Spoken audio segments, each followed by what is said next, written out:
Damos comienzo con nuestras clases virtuales del día de hoy, lunes 8 de febrero, en donde estaremos trabajando con las asignaturas de Ciencias Naturales, Geografía y Formación Cívica y Ética. Comenzamos.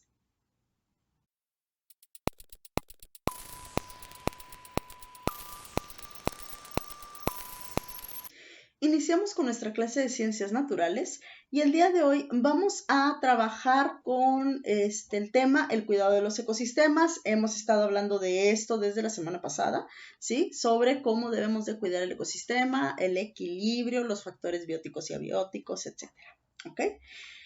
Hoy, ¿qué es lo que vamos a hacer? Es muy sencillo, vamos a subrayar las ideas principales de la página 62 de nuestro libro de texto y a responder el formulario que ya se encuentra en la plataforma de Google Classroom. ¿Ok?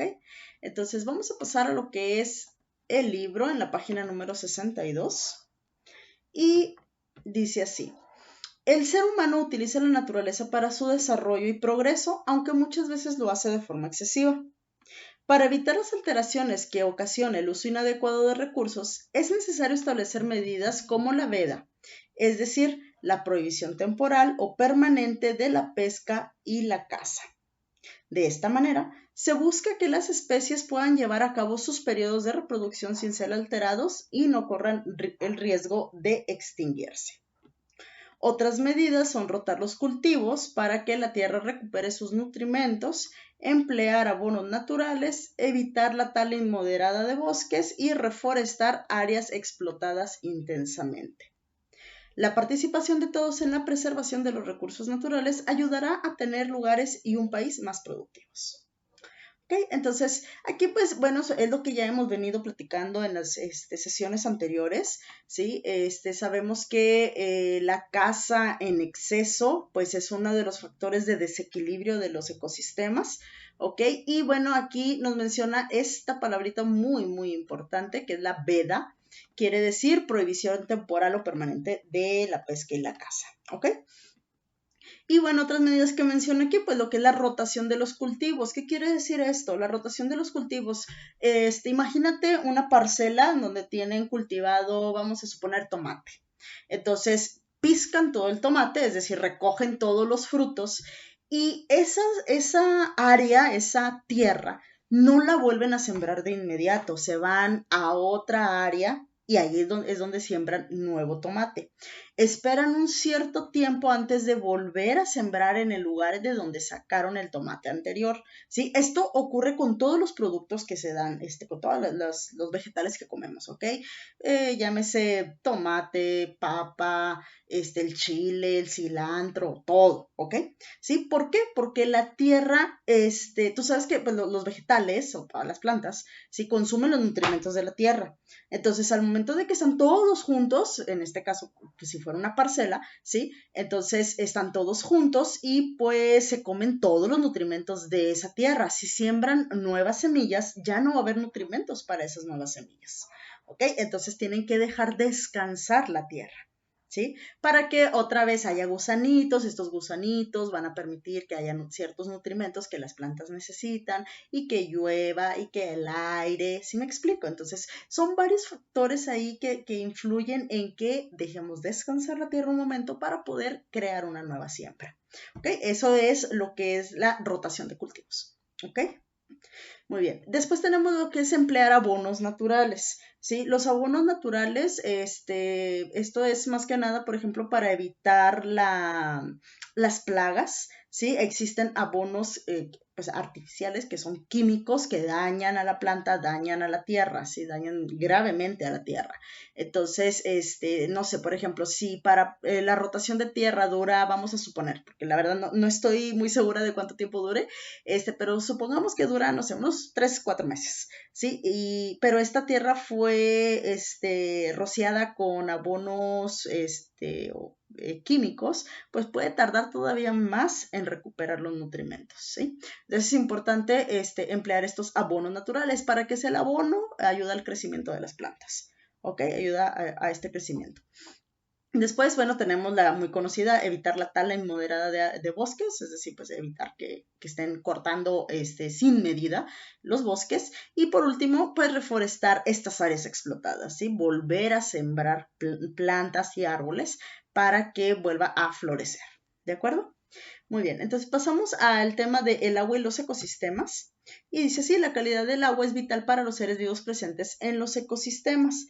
La vegetación de cada ecosistema depende, entre otros factores, de la disponibilidad de agua en forma de lluvia. Las plantas presentan características que les permiten aprovechar el líquido vital. En los desiertos, la vegetación retiene la poca agua de lluvia o neblina que se presenta. En contraste, la lluvia se precipita en las selvas y los bosques es tan abundante que la vegetación deja escurrir en parte. En algunos bosques de pino, el agua se congela como escarcha o cae como nieve o granizo. Los pinos poseen hojas con una cubierta que evita que se congele el agua de su interior y así pueden sobrevivir a dichos climas. Hay ecosistemas con clima seco durante varios meses y lluvia el resto del año, temporada en que las plantas dan frutos y producen semillas antes de la siguiente sequía. El agua en forma de lluvia, granizo, escarcha, neblina y nieve abastece lagos, ríos, lagunas y mares y mantiene la humedad en bosques, selvas, matorrales, desiertos, tierras de pastoreo, manglares y zonas costeras. Esto favorece la existencia de numerosos seres vivos, muchos de los cuales los aprovechamos. En México, la lluvia es la principal fuente de agua para los usos humanos y se distribuye de la siguiente manera. Las zonas centro y norte son áridas o semiáridas y reciben poca lluvia. En contraste, los estados del sur y sureste reciben casi la mitad de las lluvias. El estado de Baja California recibe menos agua de la lluvia y Tabasco tiene más precipitaciones. ¿Ok? Que bueno, precipitación se refiere a la lluvia. Sí, entonces si te das cuenta, el agua es vital para todos los seres vivos que habitan en el planeta. ¿Ok? Por eso, pues nuestro planeta está prácticamente hecho de agua, ¿sí? Si tú te fijas en el globo terráqueo, 3 partes de nuestro planeta están hechas de agua. ¿Ok? Entonces nuestra tierra necesita el agua. ¿Ok? Hay agua salada, ¿sí? Que son las de los mares, y está el agua dulce, que es la de la lluvia. Entonces, todos necesitamos del agua, sin el agua todos vamos a morir, ¿ok? Todos, plantas, animales y seres humanos, necesitamos el agua. De hecho, nuestro cuerpo también está hecho de agua. Entonces, es muy importante, aquí como lo menciona el texto, ¿ok? Muy bien.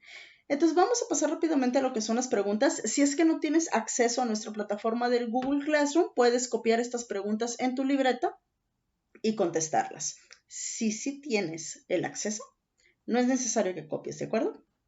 La primera pregunta dice, ¿es la prohibición temporal o permanente de la pesca y la caza? Número 2. De las siguientes opciones, selecciona las medidas que evitan la alteración del ecosistema. Rotar cultivos, tala excesiva de árboles, emplear abonos naturales, reforestación y desvío de cauces naturales del agua. Número 3. ¿De qué depende la vegetación de cada ecosistema? Número 4. En México, ¿cuál es la principal fuente de agua? Y número 5. De las zonas que se mencionan a continuación, indica cuál tiene más lluvia que otras. Las zonas centro y norte, Tabasco, estados del sur y sureste o Baja California Sur. Bueno, son muy sencillas, las vas a encontrar en las ideas principales que acabamos de subrayar. Y bueno, recuerda que al momento de que tú contestes tu formulario, a mí me aparece la notificación de que terminaste la tarea y a ti tu calificación de este cuestionario, ¿de acuerdo? Muy bien, con esto estaríamos concluyendo la clase de Ciencias Naturales del día de hoy. Pasemos a la siguiente asignatura.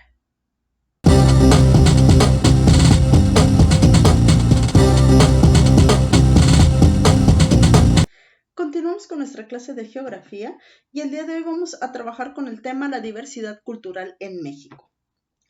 Nuestra actividad, muy sencilla, vamos a copiar el concepto de la diversidad cultural en México. Y dice así, la cultura de una nación se conforma por las prácticas sociales, los conocimientos alcanzados y las maneras como se transmiten y son utilizadas por su población. Ejemplo de ello son las costumbres y tradiciones, la lengua, las artes y las prácticas religiosas, entre otras. En México conviven grupos con diferentes características culturales, mestizos, indígenas y afrodescendientes. Entre los grupos indígenas que destacan por el número de hablantes en México se encuentran los de lengua náhuatl, maya, mixteca y zapoteca. Por su diversidad cultural, México es un país con una gran riqueza, admirada en el ámbito internacional. Ok, entonces la diversidad cultural. México es un país mega diverso. ¿Ok? Así se le conoce a nuestro país, es mega diverso y no solamente por nuestra diversidad en la cultura, sino también por nuestra diversidad en especies y en plantas, ¿sí? Tenemos mucha variedad de climas, ¿sí? De hecho, aquí en Monterrey hay mucha variedad de clima, pero sí, en general, nuestro país, México, es muy rico en cuestiones de cultura, de fauna y flora, ¿sí? Es decir, animales y plantas, ¿ok? Y bueno, también tenemos mucho de metales preciosos, oro, plata, bronce, encontramos todo aquí. También tenemos los pozos petroleros. Hay bastantes cosas, sí, hay bastantes cosas en México, por eso somos reconocidos, admirados en el ámbito internacional. Hay muchísima gente que quiere venir a visitar México, ¿sí? Por lo rico que somos en todos estos aspectos que te acabo de mencionar. ¿Ok? Ahora, ¿qué es la cultura en sí, en específico? ¿Sí? La cultura es todas aquellas enseñanzas que nos van transmitiendo al cabo de las generaciones, ¿sí? Todos tenemos cultura, y bueno, con base en esto pues son las celebraciones que tenemos, ¿ok? Y bueno, tenemos las costumbres, tenemos las tradiciones, nuestra lengua, las artes, las prácticas religiosas, entre otras. Sabemos que hay muchas prácticas religiosas, sabemos que hay diferentes lenguas que se hablan aquí en México, pues obviamente la más conocida es la náhuatl, y obviamente el español. Y bueno, el español pues lo debemos debido a la conquista de los españoles, es por eso que hablamos español. Por ejemplo, la religión también la tenemos gracias a los españoles. Tenemos otras prácticas, por ejemplo, nuestra famosísima tradición del Día de Muertos, ¿sí? Esto viene pues desde los primeros, las primeras civilizaciones en Mesoamérica. Entonces, vaya, pues nuestra cultura es muy grande, ¿ok? Entonces, el día de mañana vamos a adentrarnos un poquito más de las diferentes culturas que tenemos aquí en nuestro territorio. ¿De acuerdo? Entonces, por el día de hoy simplemente vas a copiar este concepto y no olvides subirlo a la plataforma de Google Classroom, y con esto estaríamos terminando nuestra clase de geografía del día de hoy. Pasemos a la siguiente asignatura.